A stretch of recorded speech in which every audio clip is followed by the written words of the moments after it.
What's going on, boys and girls of the internet? So today is not a car related thing, but it's an engine related thing, and it's a small engine related thing. That's going to be this lawnmower that I picked up from work today because, in case you didn't know, I'll admit it, I'm a hoarder, and I hoard lots of stuff.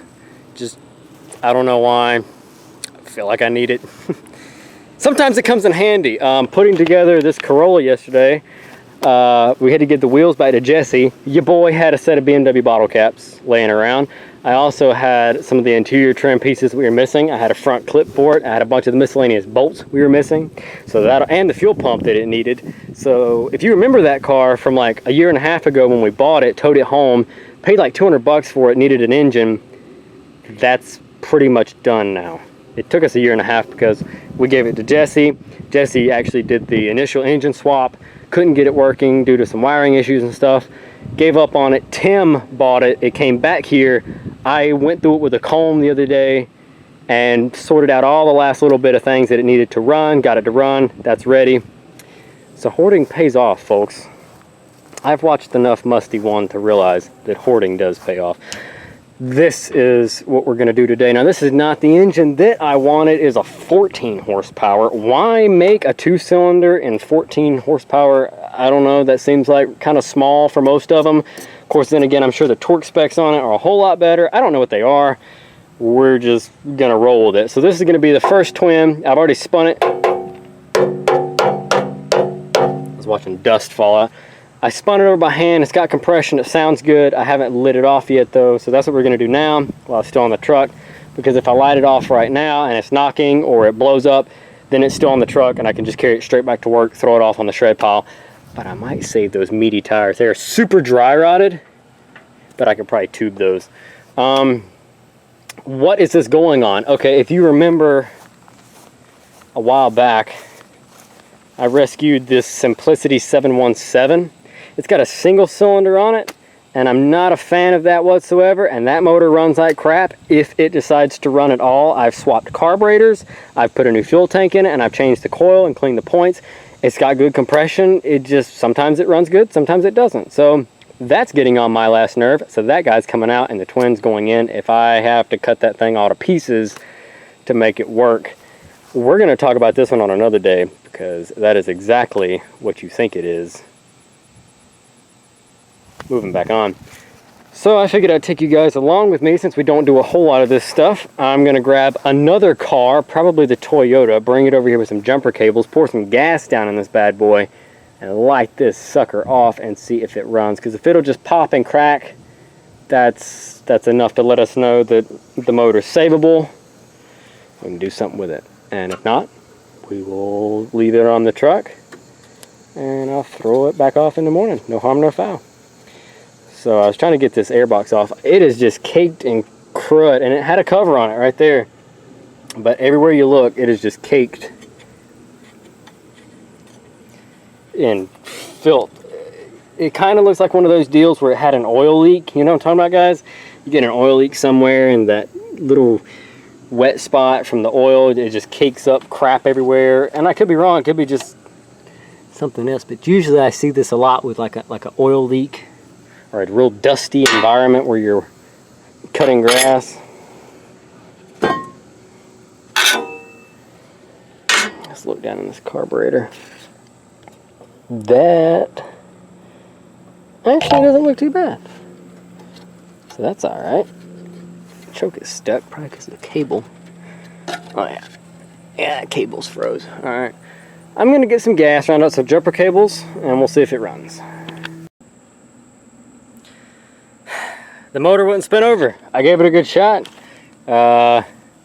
Just get a bunch of sparks. Well, okay, I lied. It does that, but it doesn't do that fast enough. So I popped all the bolts out of the shroud cover here. You got a feeling we got some crusty stuff going on in here. If I can figure out why we're stuck. Hey, give me a second, I'll get this off. Alright, so no rat's nest or anything down in there, but she sure is rusty. That coil doesn't look good either. But we're gonna run it. Sounds like something's rubbing up underneath there. Could be that coil. Yeah, look at the marks we got on our flywheel. Alright. I'm gonna grease up that starter gear and we'll try it again. Alright, so between my terrible jumper cables, I doubled them up. 2 positives together. I got the 2 grounds together on my poor little car. But that was enough to finally get it to turn over, so we're probably gonna have to tear that starter apart and rebuild it. And I'm probably gonna burn the shit out of it if I haven't already. But for purposes, is that what they say, purposes? We're gonna turn this key on. The throttle and everything is seized. I've got a Coke bottle with a spray nozzle in it with some gas.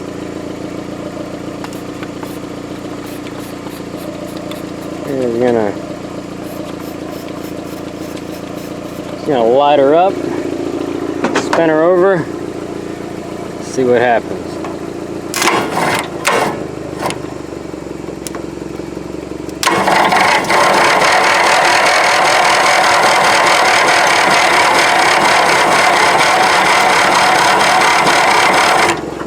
Nothing.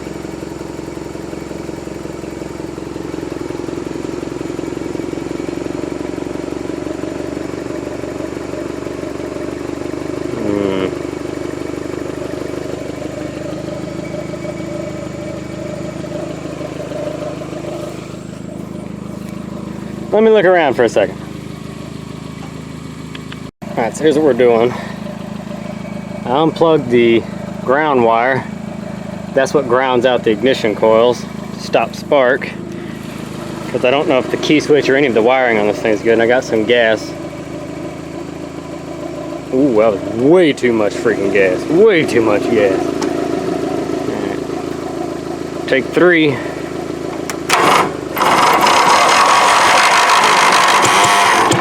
Oh!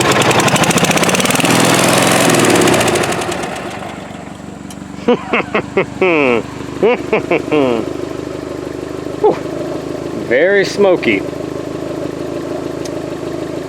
but it ran. It didn't knock. Well, that's pretty much all we really needed to know right now. Yes, it'll run. It doesn't sound absolutely god-awful. I can get a new starter or get that one rebuilt.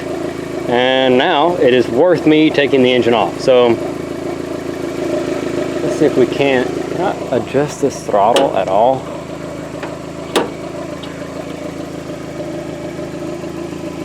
No. Completely froze. Okay, cool. We're gonna try it one more time. Yeah, with not as much gas this time. And fire in the hole.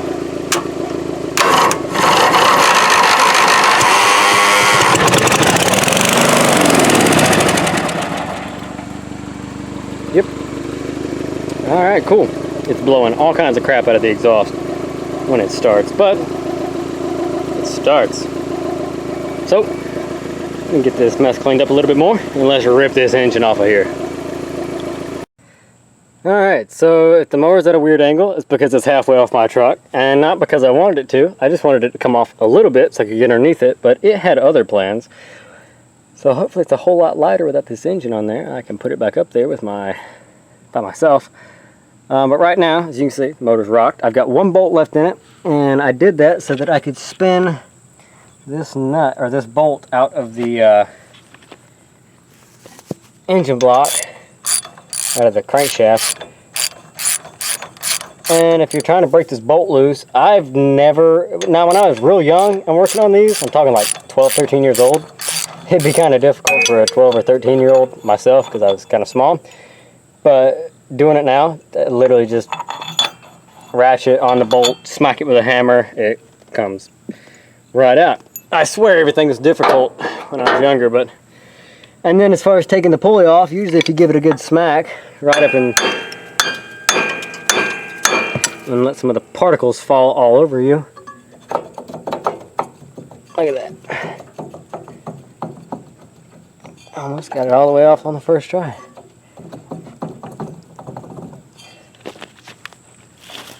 I wish I had somewhere to set you.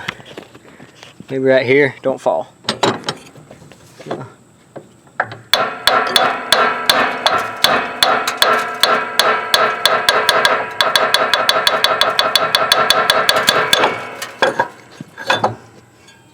it's off. It is literally that easy.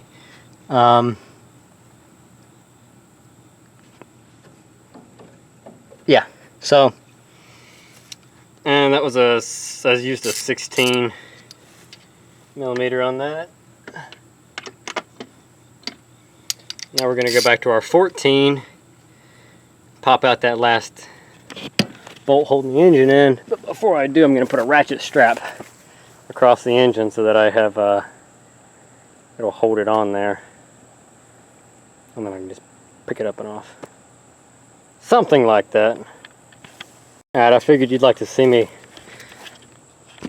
mess some stuff up.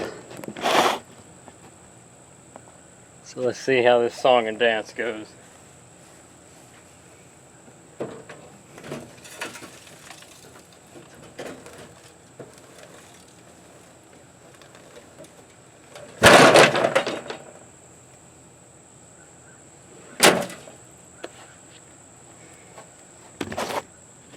Not too bad.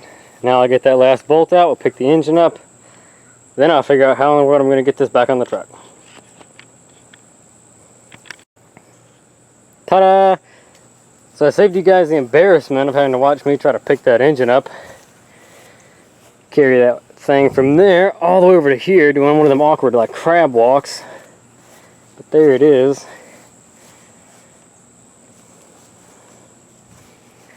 Look how ridiculous it looks with that exhaust. Check out these custom. I have no idea what is going on here. But look at it. Both sides, some type of custom, I don't even know, but all that'll end up coming off and we'll get to see what's going on there. But yeah, so that's going to go on that Simplicity one way or another. I will make that work on there.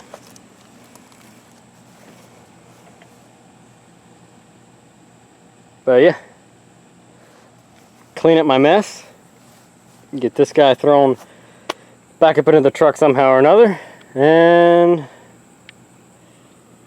probably start looking for something to eat. I'm getting kind of hungry.